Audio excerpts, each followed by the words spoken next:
Ya, Belum, Mbak? untuk bahasan kita hari ini belum? Sudah, Sudah, Bu, sudah. Oh, Mas Anas iki udah, Mas. Ya, baru Ya, masuk, Mas. bahasan kita hari ini.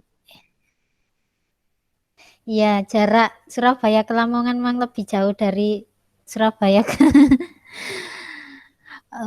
Baik teman-teman, materi kita hari ini yaitu yang nanti kita diskusikan yaitu tentang arus kas investasi proyek. Ya, menyambung dari pertemuan-pertemuan sebelumnya bahwa kita kemarin sudah mempelajari bagaimana berinvestasi di pasar modal atau pasar saham ya. Lah, pada bahasan ini kemarin Bu Silvi itu bahasanya tentang bunga majemuk ya. Itu bagian dari perhitungan investasi proyek yang akan kita bahas ke belakang. Jadi bunga yang dibahas oleh teman-teman sebelumnya, yaitu ada Bu Silvi, itu menjadi komponen biaya dalam investasi sebuah proyek. Nah, untuk hari ini sendiri ada 3 hal penting yang nanti kita bahas, yaitu tentang pengertian dan jenis proyek itu sendiri, kemudian yang kedua tentang bagaimana menghitung arus kas, dan yang ketiga adalah bagaimana menentukan atau menghitung nilai investasi awal. Yang pertama, apa sih yang dimaksud dengan investasi proyek ya? Investasi proyek itu merupakan aktivitas menanamkan faktor produksi langkah pada proyek tertentu, baik baru maupun lama pada lokasi tertentu dengan dalam jangka waktu menengah.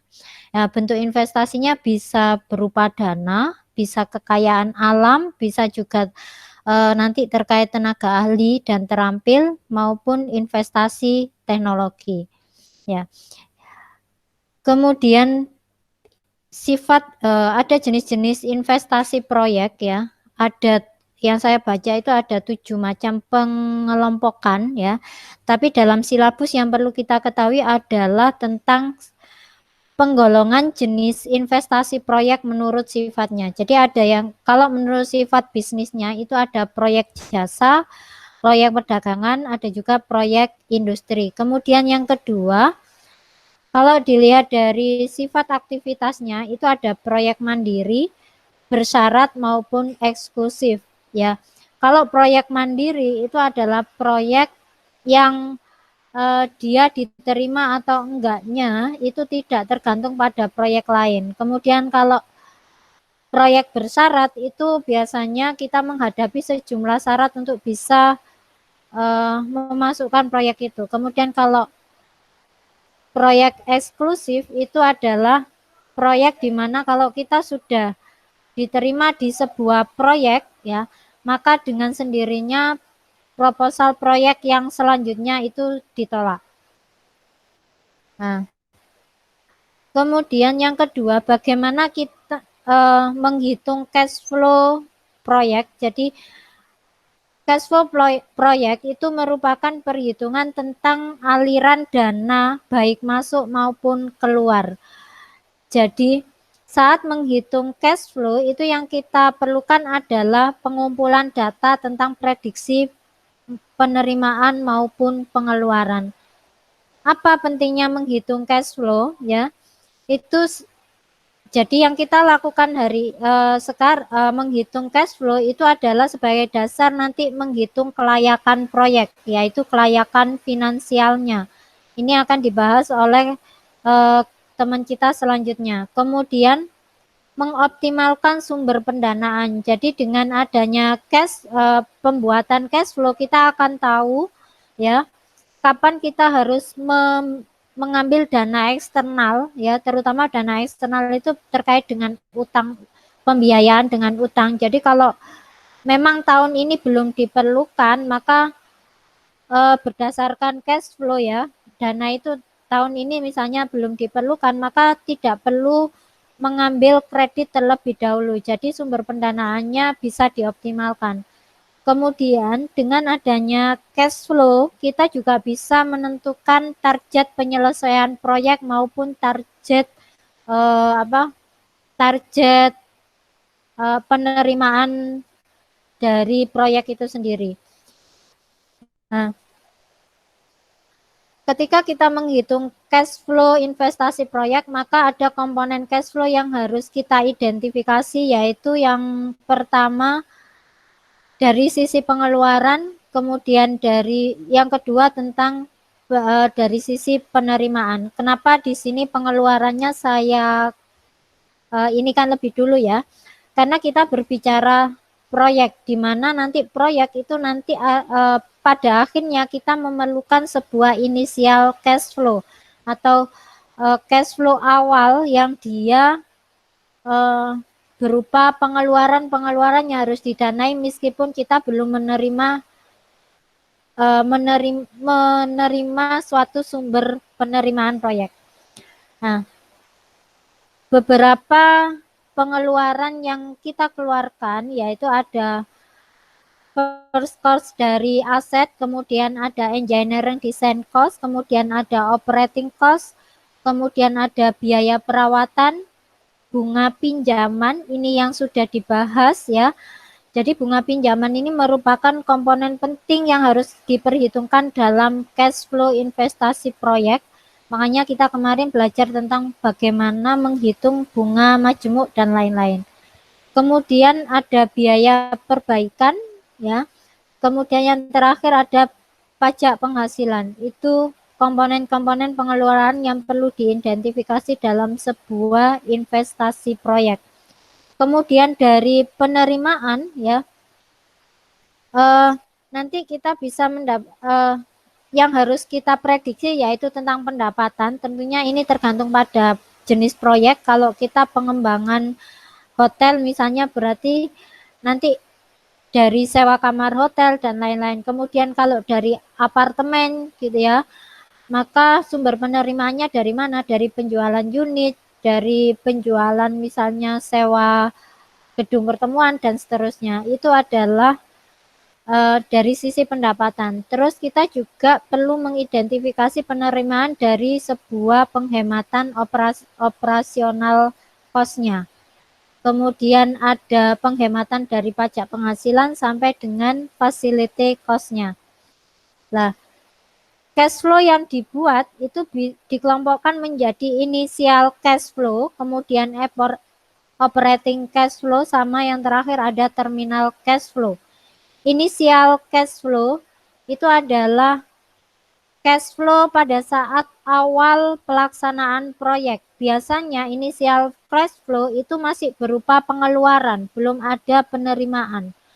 Kemudian operating cash flow itu pada saat proyek itu berjalan. Kemudian ada terminal cash flow yaitu aliran kas pada saat akhir proyek.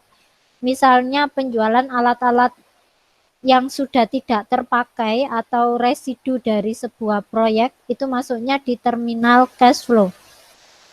Terus pada saat kita membuat rancangan cash flow yang perlu diperhatikan adalah sebaiknya kita membuat dalam tiga skema ya. Seperti halnya kita memprediksi risk and return pada saat belajar investasi di pasar modal. Ada ekonomi kuat, ada ekonomi middle, kemudian ada yang pesimis. Jadi sama dengan pada saat kita belajar tentang teori pada saat belajar di pasar modal ya. Dan ini juga pernah saya lakukan bersama teman-teman pada saat kita di konsultan penelitian itu ada perhitungan studi kelayakan bisnis, maka ketika menghitung kelayakan usaha dari sisi finansial, maka finansial atau cash flow-nya itu dibuat dengan 3 prediksi. Nah, kemudian menghitung cash flow, ini ada contoh dari investasi proyek. Saya ambil dari sebuah jurnal tentang cash flow dari investasi proyek apartemen Papilio Surabaya ya. Di situ ada item-item tentang arus kas keluar pada saat investasi awal ya. Ya, jadi investasi awalnya terdiri dari biaya tanah, biaya konstruksi, kemudian ada biaya perencanaan, sampai dengan biaya pengelolaan konstruksi. Kemudian biaya operasionalnya itu contohnya gaji karyawan, kemudian listrik, air, telepon, pemasaran, di mana operasional dari proyek ini itu yang dibuat ada 2013 sampai dengan 2017 ya. Nah, kebetulan di sini tahun investasi awal dan operasionalnya itu ada tahun 2013 sampai 2014. Maksudnya gini, proyek ini sambil berjalan dia membuka atau sudah menjual unit-unit apartemen dari yang dibangun ya. Kemudian untuk arus kas masuknya itu pertama dia membuat unit-unit yang dia jual dulu, kemudian dia transformasi ke rencana penjualan, jadi ada target penjualan. Kemudian yang terakhir akhirnya muncul perhitungan arus kas di tiap tahunnya seperti ini ya. Ya. Makanya tadi salah satu manfaat dari menghitung cash flow itu kita bisa menentukan rencana capaian proyek. Jadi kalau sudah seperti ini akhirnya dari sisi penyelesaian proyek juga akan tertata. Nah, berikutnya setelah kita menentukan cash flow ya. Ini gambaran cash flow cash in maupun cash out ya. Nah, kemudian yang dibahas lagi yaitu tentang inisial cash flow ya. Bagaimana menentukan inisial cash flow? Yaitu inisial cash flow itu dengan mengidentifikasi biaya-biaya yang dikeluarkan dan yang harus dikeluarkan di tahun awal mengembangkan investasi. Tadi seperti yang dalam contoh itu biaya pembebasan lahan, biaya perizinan itu adalah investasi awal yang harus dikeluarkan oleh perusahaan. Nah, dari cash flow ini ya, ketika kita sudah membuat cash flow, maka selanjutnya kita akan mengetahui gambaran dari besarnya penerimaan maupun pengeluaran untuk proyek yang kita mau danai ya. Kalau sudah membuat cash flow, maka langkah selanjutnya adalah menghitung IRR, menghitung kelayakan finansialnya dari cash flow itu. Tetapi yang perlu kita ingat bahwa kelayakan investasi sebuah proyek itu tidak tergantung pada finansial saja, tapi juga ada aspek pemasaran, aspek hukum, aspek teknis, aspek manajemen, aspek ekonomi dan sosial, kemudian aspek dampak lingkungan. Semua aspek ini harus dianalisa ya. Tapi yang kita bahas sekali lagi dalam hal ini adalah aspek finansial saja. Demikian teman-teman untuk presentasi hari ini yaitu tentang cash flow ya. Untuk selanjutnya saya persilahkan teman-teman untuk mengajukan pertanyaan dan bisa kita diskusikan bersama-sama. Terima kasih.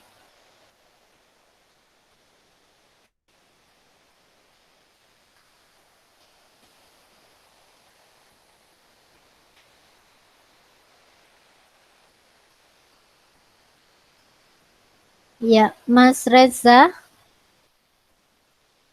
Mas Anas, Mas Saiful, mungkin ada pertanyaan?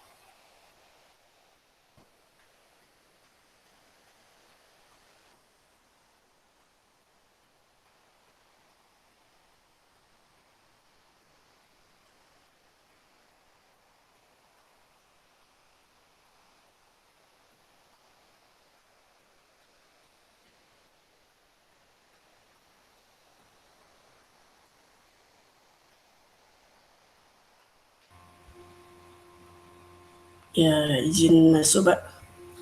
Izin bertanya, Pak. Halo. Iya. Ya, saya mau tanya, Pak, terkait yang di slide 6 itu ada cash flow yang dibuat kelompok ada 3 itu, Pak. Nilai cash flow, operating cash flow, dan criminal cash flow. Apa sih 3 dampak ini dan kelebihan dan kekurangan dari 3 kelompok tersebut? Itu dari saya. Mas bisa dikeraskan dikit soalnya lagi hujan. Oh ya, ya saya mau tanya, Pak, terkait tentang cash flow yang dibuat dikelompokkan menjadi 3 itu, Pak. Pertama nilai cash flow, 2 operating cash flow, dan 3 criminal cash flow. Nah, 3 kelebihan dan kekurangan 3 kelompok ini apa aja, Pak? Operating cash flow ketiga apa? Kelebihan dan kekurangan 3 kelompok ini, Pak. Kelebihan dan kekurangan. 3 kelompok. Inisial Kekurangan. 3 kelompok, Pak. Kekurangan apa? Mungkin sambil Kelebihan diketik. baik, Sambil Pak. diketik mungkin ya. Saya mohon maaf di sini hujan, jadi saya agak kesulitan untuk menangkap pertanyaan.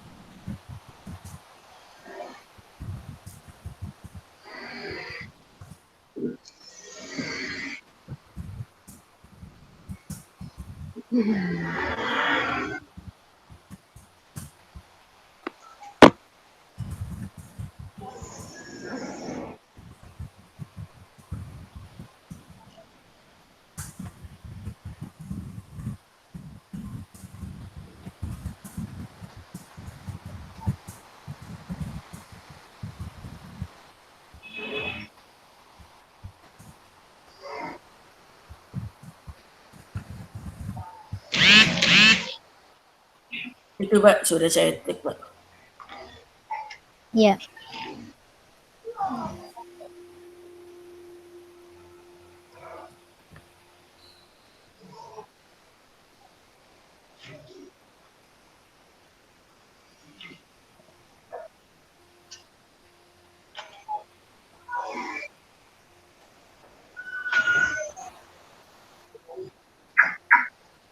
Ayo teman-teman, barangkali ada teman-teman. Ya.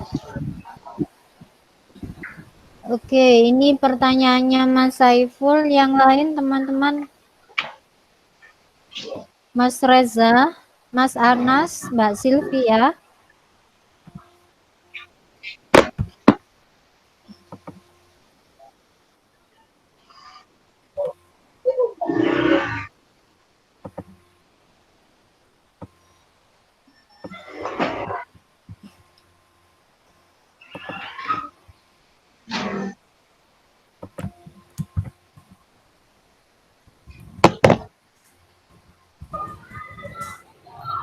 Ya Mbak, terima kasih. Mohon izin bertanya. Ya. Ini kan ya siap Mas Anas. Tentang penghitungan cash flow investasi proyek Mbak ya. Misal kita memakai jangka panjang. Misal kita membuat sebuah rancangan proyek kita buat tahun 2019. Sedangkan tahun 2020 kita sudah kita sudah mengalami kendala yaitu pandemi ini Mbak ya. Bisa dengar Mbak ya? Iya, iya.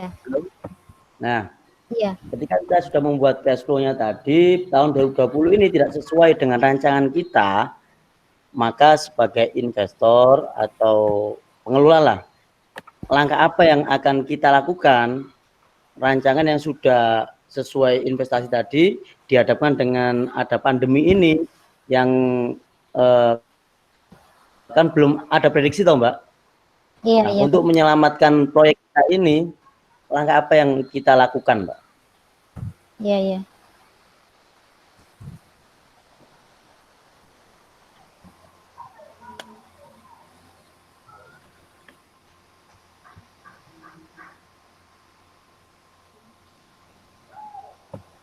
Bisa ditangkap Mbak ya pertanyaannya Mbak ya? Iya, nangkep. Jadi pertanyaannya kan gini, cash flow-nya udah dibuat sebelum proyek itu berjalan pastinya. Sambil mengalir Kemudian Mbak. ya sejak tahun 2017. Kemudian 2019. berjalan 2019 kita mulai membuat rancangan. Rencananya kan berjalan 2020 Mbak ya. Ternyata 2020 ya, ada pandemi ini Mbak. Sehingga kayak 2020. perhitungan pembangunan, ya semuanya kan naik Mbak ini Mbak. Iya. Langkah kita itu bagaimana seandainya kita lanjutkan, otomatis kan semuanya berbeda Mbak. Misal aja membuat pembangunan, harga besi yang awalnya misal ini besi 12 cuma 90, ketika pandemi sudah menjadi 120 per batang. Otomatis kan modalnya kan membengkak Mbak. Nah, padahal itu sudah proyek matang Mbak. Nah, langkah yang kita lakukan agar tidak terhindar kerugian atau bisa memperkecil lah, itu menurut investasi proyek ini bagaimana? Ya, Terima kasih Mbak. Ya, terima kasih Mas Anas. Ya, Mas Reza mungkin ada pertanyaan? Sebelum saya menjawab pertanyaan Mas Saiful sama Mas Anas, mungkin ada lagi satu pertanyaan. Ya, ini ya Mbak yang kita pikirkan tadi kan ada keterangan soal kredit ya dan bunga pinjaman.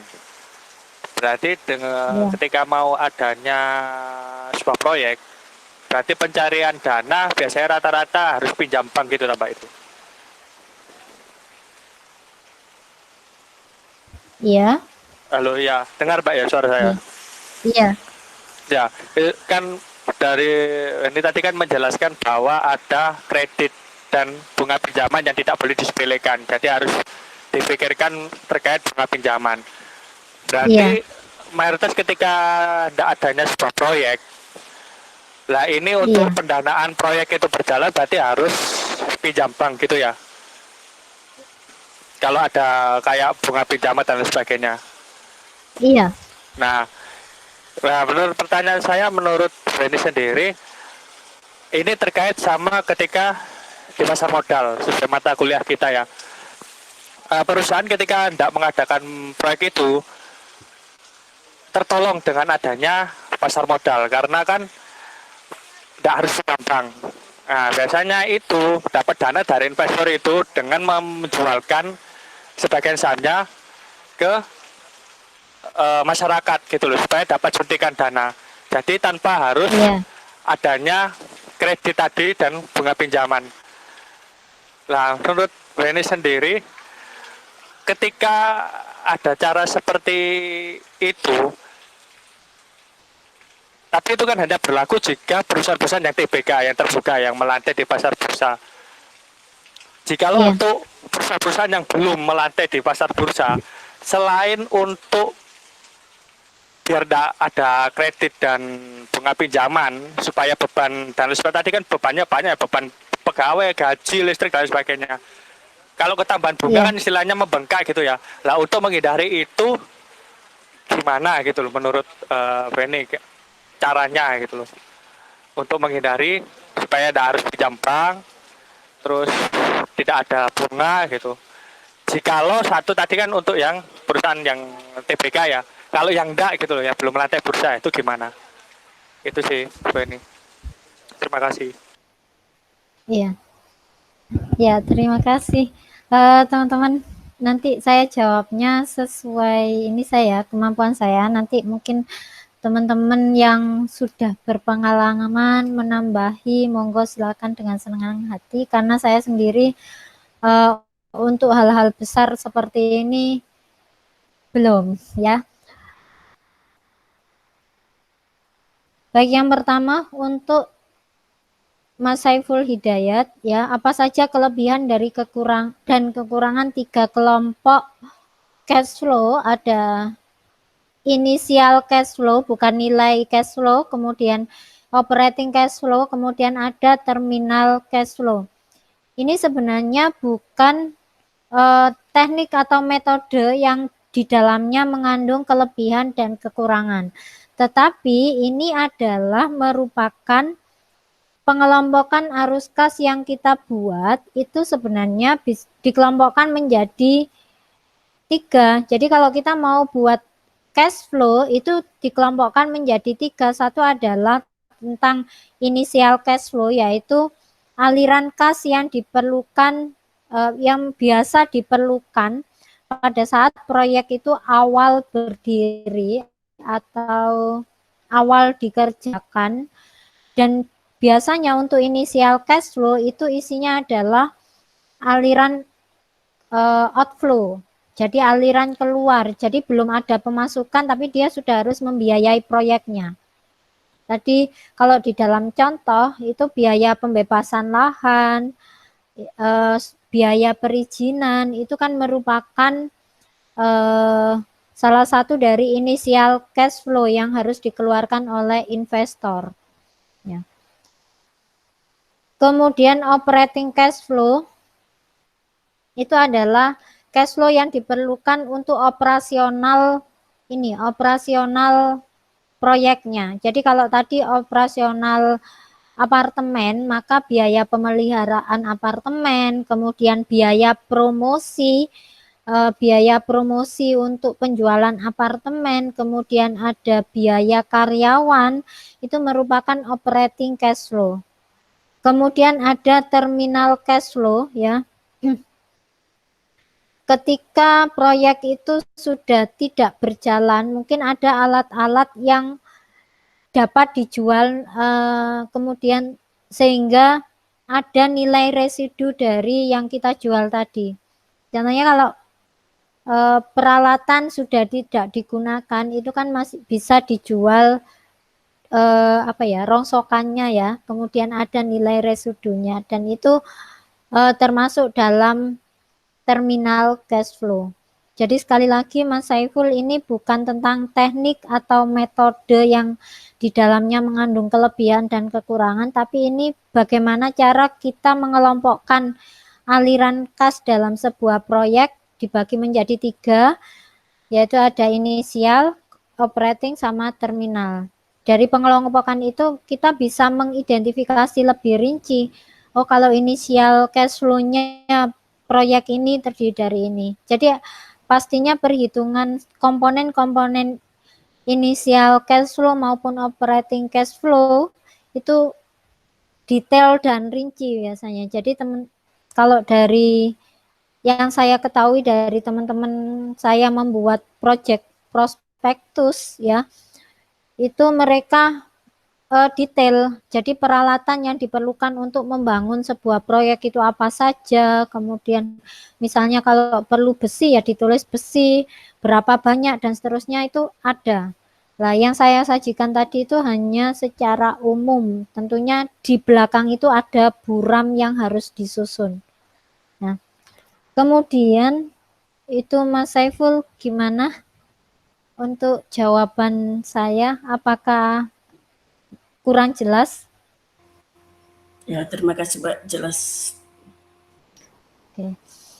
Yang kedua tentang Mas Anas ya, pengalamannya tentu paling ini dari pengalaman Mas Anas ya, sudah membuat cash flow di tahun 2019, kemudian berjalan proyeknya dan ketemu 2020 menghadapi pandemi COVID, dan itu mempengaruhi kondisi perekonomian secara keseluruhan. Pastinya tidak hanya apa yang sedang dikerjakan oleh Mas Anas. Dan sejauh yang saya ketahui ya, memang semua unit bisnis ketika menghadapi perubahan pandemi seperti ini, dia menyusun strategi strategi penyesuaian, adaptasi terhadap situasi ini. Maka kalau dari situ ya, dari hal yang pernah saya dengar dari sebuah webinar, maka ya kita harus menyusun cash flow lagi, menyusun sebuah rencana lagi, dan yang merupakan itu adaptasi atas perubahan yang kita yang kita alami. Tapi jauh sebelum itu, tentunya pada saat awal itu cash flow-nya sudah ada paling tidak ada 3 prediksi. Ada kondisi tadi optimis, yang kedua adalah most likely ya, menengah-menengah, abu-abu kalau yang pernah saya dengar itu. Kemudian yang ketiga adalah pesimis. Nah, mungkin waktu itu Mas Anas sudah punya skenario 3 itu. Lah, di antara 3 itu mungkin ada yang bisa digunakan, misalnya ternyata yang paling mendekati itu skenario pesimistik. Lah, itu bisa saja langsung dipakai. Tapi kalau misalnya waktu itu yang dipakai ada ketiga skenario itu tidak ada, maksudnya sangat berbeda dengan kondisi sekarang, maka tentunya yang harus dilakukan adalah mengadaptasi semua rencana yang dikerjakan, sehingga nanti bisa mendekati realisasi yang ada di lapangan. Begitu Mas Anas. Ya Mbak, terima kasih. Memang kalau dari kasus saya ini mestinya rancangan ulang Mbak, karena yang most likely sama pesimis itu jauh. Dalam artian penetapan harga modal awal, pembangunan proyek, itu harganya sangat-sangat timpang Mbak. Jadi kalau kita buat persentase kan biasanya untuk pembangunan itu kan ada pembengkakan 5-10%. Nah ini lebih itu Mbak. Makanya mungkin itu tadi, membuat ulang, rancangan ulang itu tadi. Ya, terima kasih Mbak. Baik. Ya, mungkin nanti Pak Tony bisa ini ya, memberikan jawaban kita, melengkapi diskusi kita. Kemudian yang ketiga dari Mas Reza juga, memang tadi dalam presentasi saya itu ada biaya bunga yang menjadi komponen penting yang harus diperhitungkan dalam sebuah investasi proyek. Tadi pertanyaannya Mas Reza adalah, bisa nggak kalau pendanaan itu tidak memakai bunga, ya, tidak memakai pinjaman, tetap karena seperti proyek-proyek investasi untuk perusahaan yang sudah berjalan itu bisa dilakukan dengan menjual saham misalnya. Ya bisa saja ya. Tapi untuk yang saya presentasikan ini adalah hal yang pada umumnya ya, bahwa ketika kita menyusun investasi proyek, kalau investasi proyek itu istilahnya memerlukan suntikan dana dari pihak eksternal atau perbankan ya, maka pengambilan kreditnya pun harus dioptimalkan. Jangan sampai dana itu yang sudah didapatkan dari perbankan itu mengendon tidak terpakai untuk beberapa saat ya, 2-3 bulan kemudian tidak terpakai, kemudian kita membayar bunga yang besar. Itu jangan sampai seperti itu. Makanya dengan adanya cash flow itu akan diketahui kapan saat yang tepat mengeluarkan menarik dana pinjaman ataukah menentukan besaran pinjaman, yang tentunya pinjaman itu harus diperhitungkan tadi biaya-biayanya. Jadi kalau dalam kondisi terpaksa memang harus pinjam, maka yang harus dilakukan adalah mengoptimalkan pinjaman itu.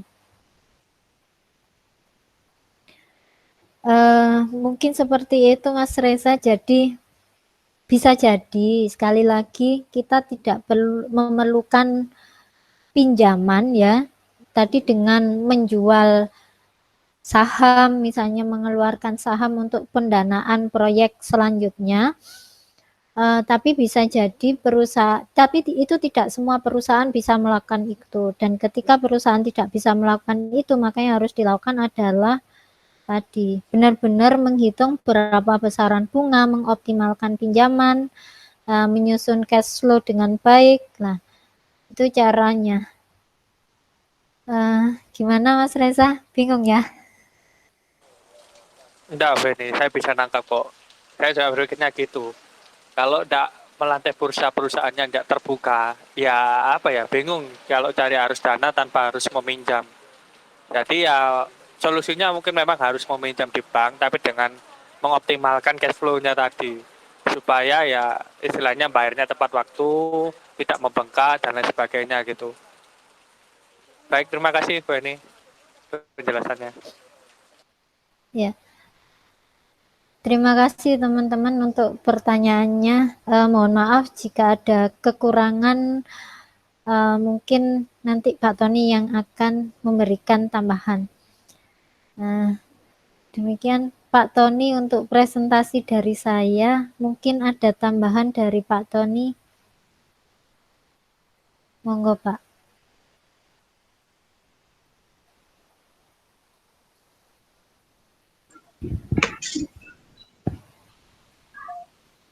Mas Reza nggak tanya? Sudah Pak. Reza sudah. Sudah. Barusan. Anas Reza tadi.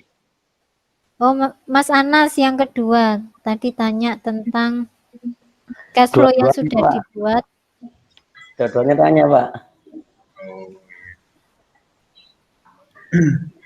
Jadi cash flow sesuai namanya ya, cash itu ya dana ya, flow aliran, jadi aliran dana.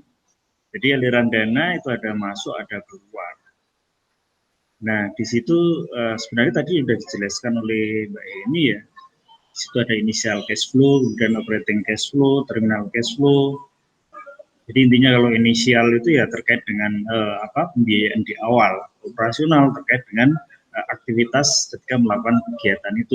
Sementara kalau terminal itu semacam sisa atau residu dari aktivitas tadi. Nah, di situ memang jadi tantangan tersendiri ya ketika kita berusaha untuk, terutama kalau proyek ya, proyek itu proyek misalnya untuk kontrak pembangunan dan sebagainya, makanya kadang nilai kontrak dengan nilai pelaksanaan kadang bisa selisih jauh karena di situ juga mengantisipasi adanya inflasi. Jadi kontraktor juga harus mengantisipasi adanya inflasi ketika barang-barang naik dan sebagainya, dan itu di luar kontrol sebenarnya ya. Karena yang menentukan inflasi itu bukan dari perusahaan itu sendiri, bukan dari kontraktor itu sendiri, tetapi banyak faktor, terutama bisa dari perubahan permintaan dari masyarakat, bisa juga karena ada gangguan supply gitu. Jadi dari sisi demand maupun dari sisi supply. Dan untuk mengantisipasi itu salah satunya gimana? Salah satunya ya bisa menggunakan jasa asuransi sebenarnya. Gitu ya. Jadi ada asuransi. Ya cuman di situ nanti ada tambahan biaya ketika kita menggunakan asuransi. Tuh. Nah, terus kalau misalnya proyek itu berupa proyek untuk memproduksi barang dan jasa, nah itu mungkin lebih dari sisi itu inflasi mungkin risiko inflasi mungkin lebih kecil dibandingkan yang tadi proyek-proyek untuk pembangunan gedung, pembangunan jembatan dan sebagainya. Tetapi ya namanya produksi ya kadang ada dari sisi input kadang ada perubahan harga juga. Namun kalau misalnya untuk produsen atau perusahaan, kelebihannya adalah dia bisa menyesuaikan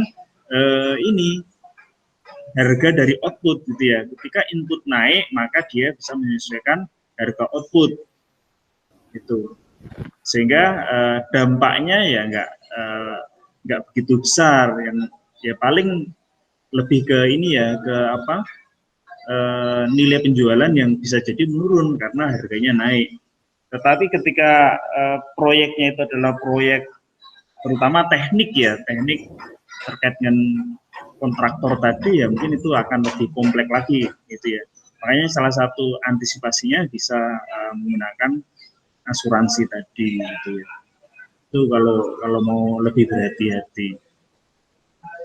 Itu ya. Jadi intinya seperti itu terkait dengan cash flow gitu ya. Tapi poin yang perlu Anda ingat di situ ada initial cash flow, operating cash flow, kemudian terminal cash flow. Gitu ya. Nah, tentunya setiap pendekatan itu ya pasti ada keterbatasan, ada kelebihan gitu ya. Oke, mungkin itu tambahan dari saya kaitannya dengan cash flow gitu ya. Mungkin ada yang mau didiskusikan lagi?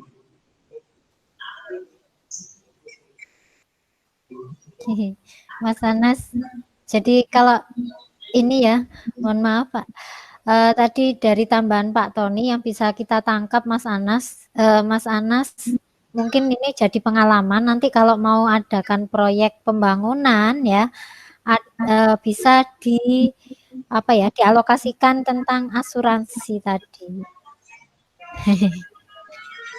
Mahal, Mbak. Jadi untuk menanggulangi nanti kemungkinan kenaikan harga yang terlalu tinggi atau apa, jadi ada asuransinya ternyata Mas Anas. Ya semua ada konsekuensi ya, ada konsekuensi. Kalau misalnya kontraktor kecil mungkin ya akan mikir-mikir ya ketika memasukkan unsur itu. Paling ya dia mainnya di perjanjian itu ya. Jadi perjanjiannya mungkin bisa diratifikasi atau di apa gitu ya. Jadi di awal perjanjian proyeknya mungkin ada opsi-opsi tertentu gitu ya, yang memungkinkan ketika ada sesuatu yang di luar dugaan, misalnya toleransinya sampai sekian, nah misalnya gitu. Nah mungkin di situ mungkin bisa dimasukkan di salah satu poin perjanjian gitu ya. Nah itu mungkin itu alternatifnya kalau misalnya ketika kita menggunakan asuransi terlalu mahal, dan kadang memang asuransi itu juga ribet juga ya untuk proses pencairan dan sebagainya. Nah, kadang juga berbelit mereka. Jadi pertama kita juga harus mencari asuransi yang benar-benar, yang kedua juga kadang walaupun di ACC prosesnya tidak secepat yang kita harapkan, padahal bisa jadi kita punya komitmen waktu dengan klien gitu ya. Waktunya kita dibatasi sekian bulan misalnya. Sementara dari asuransi nggak keluar-keluar, itu kan juga jadi masalah juga walaupun di ACC gitu ya. Jadi mungkin yang paling bijak ya tadi ya di perjanjian awal mungkin ada poin-poin tertentu yang untuk mengantisipasi hal-hal yang tidak diinginkan. Tuh.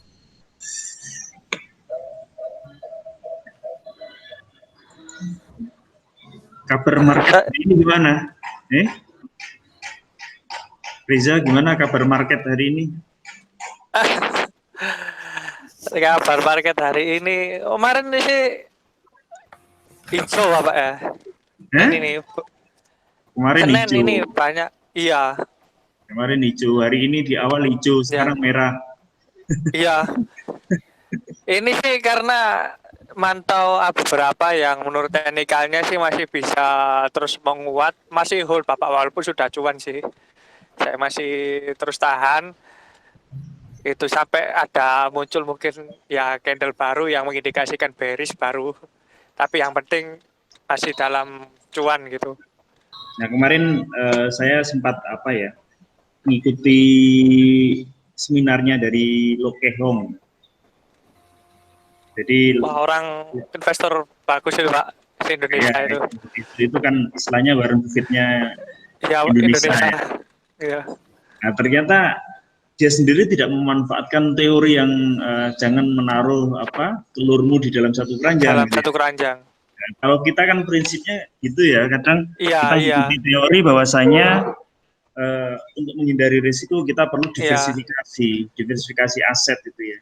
Nah, Lo Keh Hong beda lagi dia malah justru fokus di beberapa aset gitu ya. Atau misalnya kalau kita spesifik ke ke saham, itu dia hanya memilih beberapa saham aja. Ya, pertimbangannya dia apa? Jadi kalau dia itu pengen memaksimalkan laba gitu ya. Jadi dia mengatakan bahwasanya orang yang berusaha menaruh telurnya di beberapa keranjang itu orang yang tidak paham. Gitu-gitu ya. Ya, jadi makanya kalau dia berusaha untuk menganalisis benar-benar setiap saham dan pilihannya yang tepat gitu ya, makanya dia selalu mencari saham yang sebenarnya kualitasnya bagus, tetapi masyarakat sudah tidak mau mengambil lagi gitu ya, sehingga harganya sangat jatuh gitu ya. Contohnya kemarin dia ambil BMTR ya, BMTR Ya, dari jarang sih itu Pak. Nah, Pergerakannya aja lambat itu. nah itu, tapi kan karena dia mengambilnya di harga yang bawah gitu, akhirnya ya tetap untung aja gitu ya. Jadi intinya dia berusaha untuk mencari ini ya, puntung-puntung rokok yang bertebaran gitu ya, yang sudah nggak dipakai orang, tapi bisa dimanfaatkan. Nah, itu prinsipnya dia seperti itu ya. Jadi setiap orang tentunya punya prinsip sendiri-sendiri ya dalam berinvestasi, dan tentunya disesuaikan dengan disesuaikan dengan individu masing-masing gitu ya. Bisa jadi prinsip itu cocok untuk Lokehong gitu ya. Kenapa? Karena dia ya karena modalnya besar Bapak. Tajam dan dananya besar, analisisnya tajam, sehingga dia ketika memilih suatu saham bisa jadi saham yang dipilih pasti naiknya, oleh karena dia hanya fokus di beberapa saham. Nah, tentunya bagi orang lain nih, seperti misalnya kayak saya yang analisisnya belum semantap itu, mungkin saya tidak berani untuk menaruh dana investasi hanya di satu saham atau dua saham. Tuh, nah, ya. Kalau kayak gitu dia injeksi ke BNTR Bapak, dia modalnya tinggi, dia harganya kecil, lotnya di besar gitu, ya istilahnya walaupun juga termasuk big brand ya, bandar besar, karena dia naruh gitu otomatis pasti BNTR langsung melonjak karena belinya enggak cuman mungkin 10-100 lot lebih dari itu.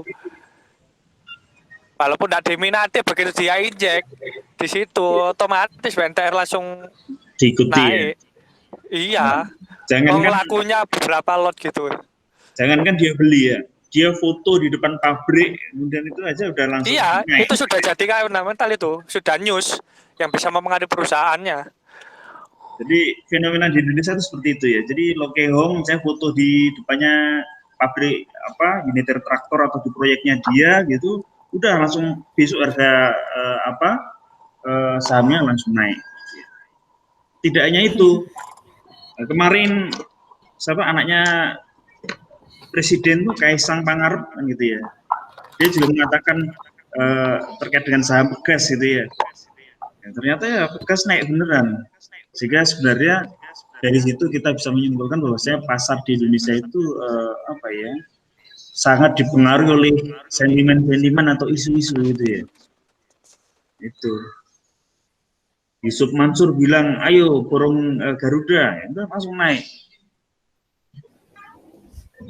Walaupun kemarin juga sempat, ayo borong KF, habis itu orang yang terlambat untuk take profit akhirnya kena ARB ya, atau reject bawah.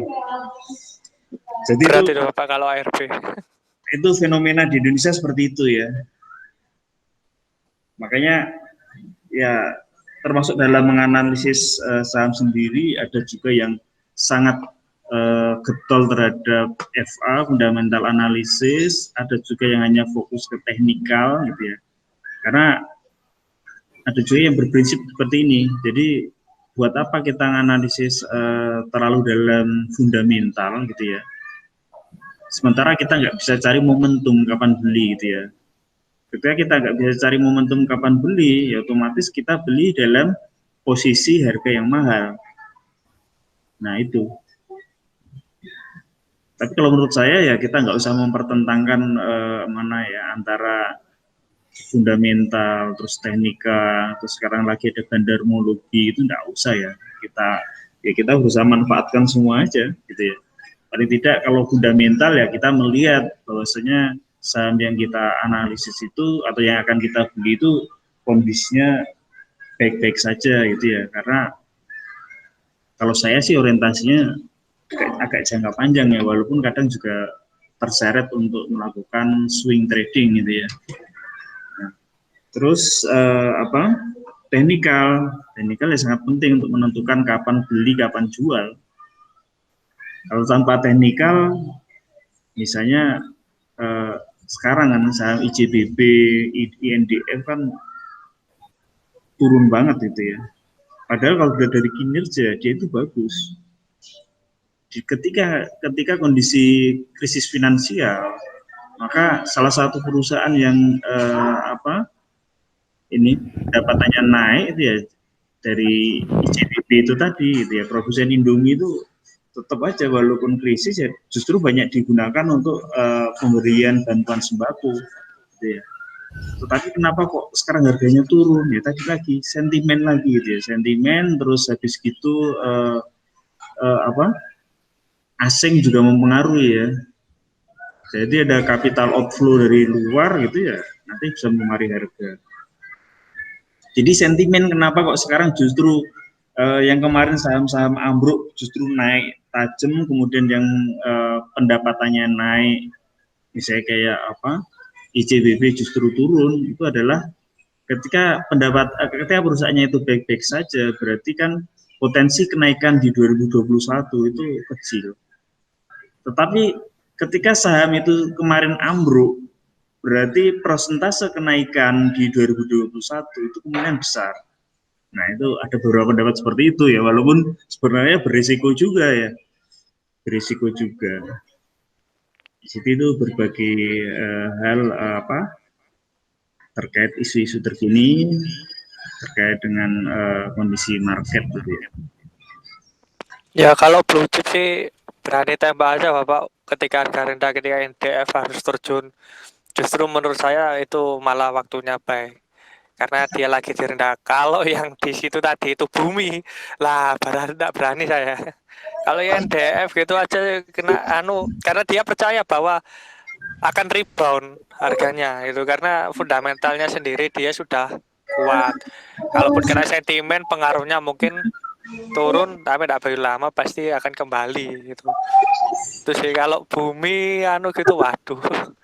Walaupun sentimen harganya turun, ya enggak berani ya saya. Ya, BRIS itu kemarin ketika muncul isu BRIS itu akan membeli bagi pihak-pihak yang tidak setuju dengan merger seharga 780, langsung anjlok gitu harganya. Nah, sekarang naik terus, arah terus ya. Beberapa hari ini arah terus, gila-gilaan BRIS. Nah, itu salah satu sentimennya adalah karena nggak tahu juga apa sih dampak dari perubahan nama ya, yang tadinya awalnya kan masih BRIS ya, sebagai survival itu masih BRIS. Nah, sekarang dirubah menjadi Bank Syariah Indonesia. Habis itu langsung naik tajam gitu ya. Padahal hanya berita perubahan nama. Cuman mungkin di balik itu kan ada juga berita terkait dengan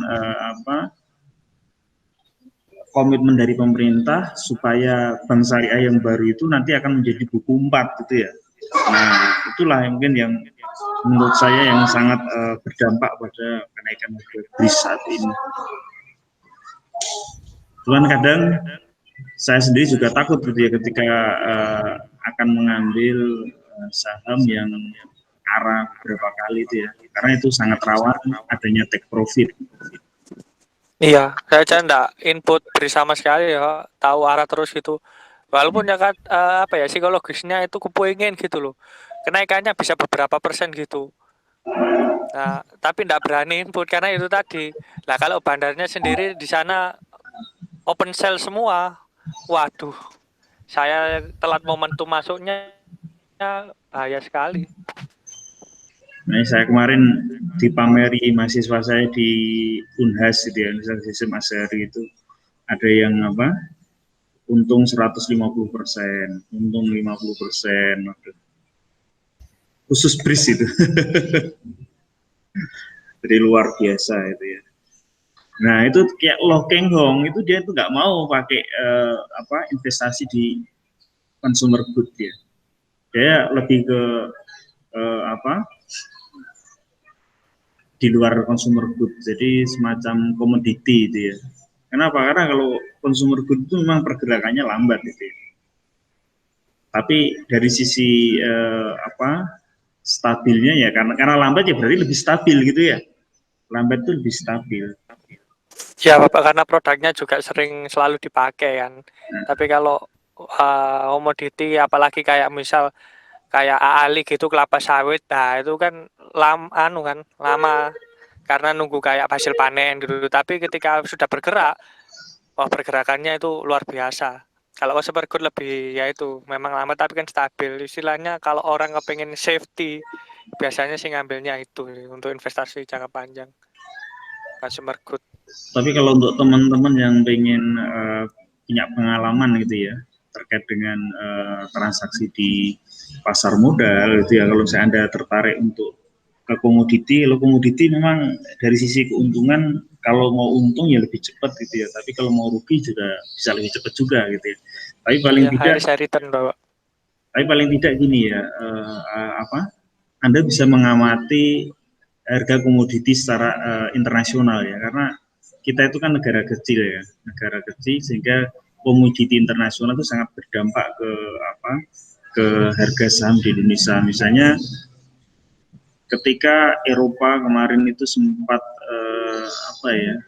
memboikot kelapa sawit dari Indonesia, nah itu langsung turun kan gitu ya. Jadi harga dari LSIP, AALI itu kan sempat turun. Nah begitu pula sekarang ketika musim dingin gitu ya, sekarang kan musim dingin ya, musim dingin berarti kan kebutuhan akan bahan bakar semakin besar, termasuk batu bara, gitu ya. Nah di situ dampaknya adalah harga dari perusahaan-perusahaan saham perusahaan-perusahaan batu bara sekarang naik tajam gitu ya.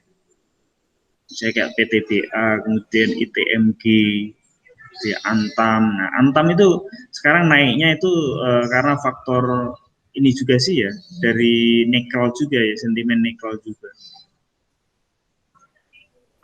Nah, apalagi sekarang Cina kan juga memboikot produk batu bara dari Australia. Nah, dampaknya ya salah satunya ya nyarinya ke Indonesia ketika dia nggak beli dari Australia. Makanya sekarang harga dari saham-saham batu bara naik.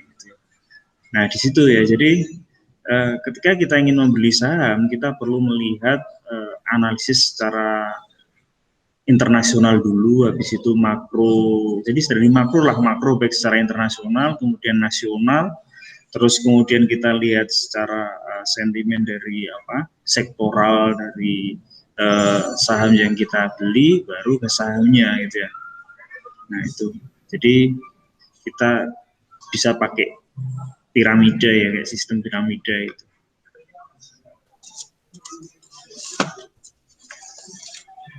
Oke, mungkin ada lagi? Ini nunggu-nunggu Rafita nggak muncul-muncul. Ya kita nggak usah memaksakan itu ya. Makanya kalau saya nggak mau juga disuruh menghubungi dan sebagainya. Ya anak kecil aja. Anda kan sudah S2 kan sudah dewasa. Iya benar Pak.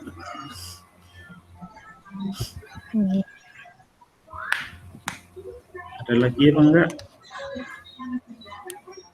Nah kayak kemarin ASI itu juga ini ya, Astra Internasional sempat turun tajam kemarin. Sekarang naik sekarang. 2 hari ini bahkan ketika ISG merah, Astra Internasional sekarang naik. Jadi naik hampir 5% sekarang ASI itu.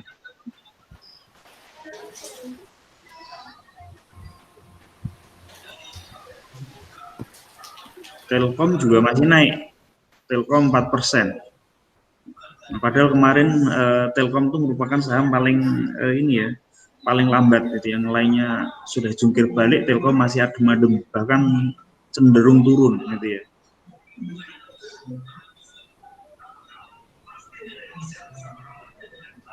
Kalau yang lainnya nih cenderung merah ini semuanya.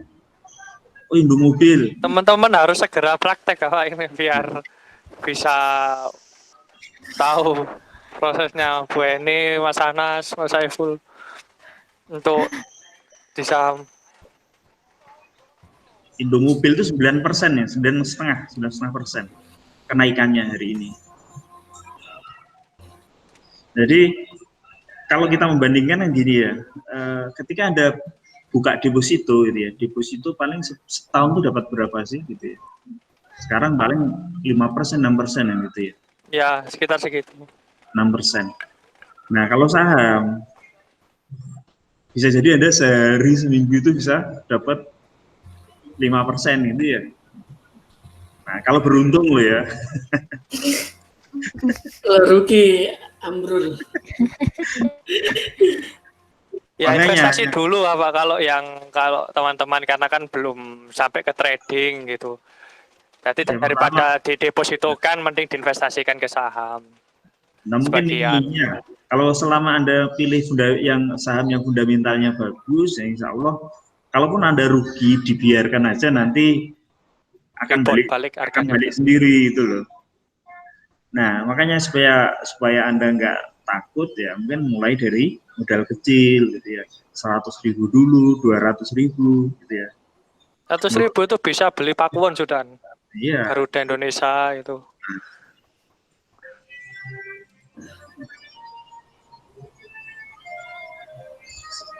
Saya kayak yang apa? Wijaya Karya yang beton itu masih 300-an. Ya. Per saham masih 380. Pas kita beton juga masih 250. Jadi masih banyak alternatif lah saham-saham murah yang bisa digunakan untuk praktek gitu ya. Sido Muncul juga masih 700-an. Ramayana 700-an.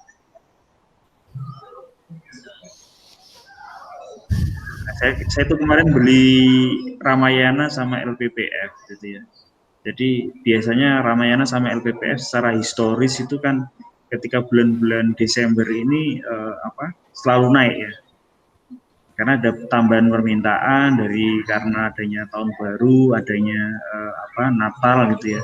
Ternyata sentimen itu nggak berlaku untuk tahun ini ya. Mungkin karena daya beli dari masyarakat yang lagi turun gitu ya.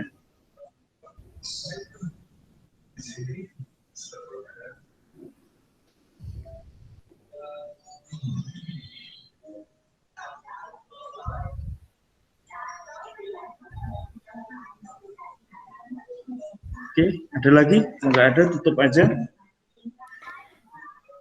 Baik, terima kasih teman-teman Pak Tony untuk diskusi hari ini. Kurang lebihnya saya mohon maaf. Saya akhiri. Assalamualaikum warahmatullahi wabarakatuh. Waalaikumsalam warahmatullahi wabarakatuh. Terima kasih ya. Assalamualaikum. Terima kasih Pak. Waalaikumsalam.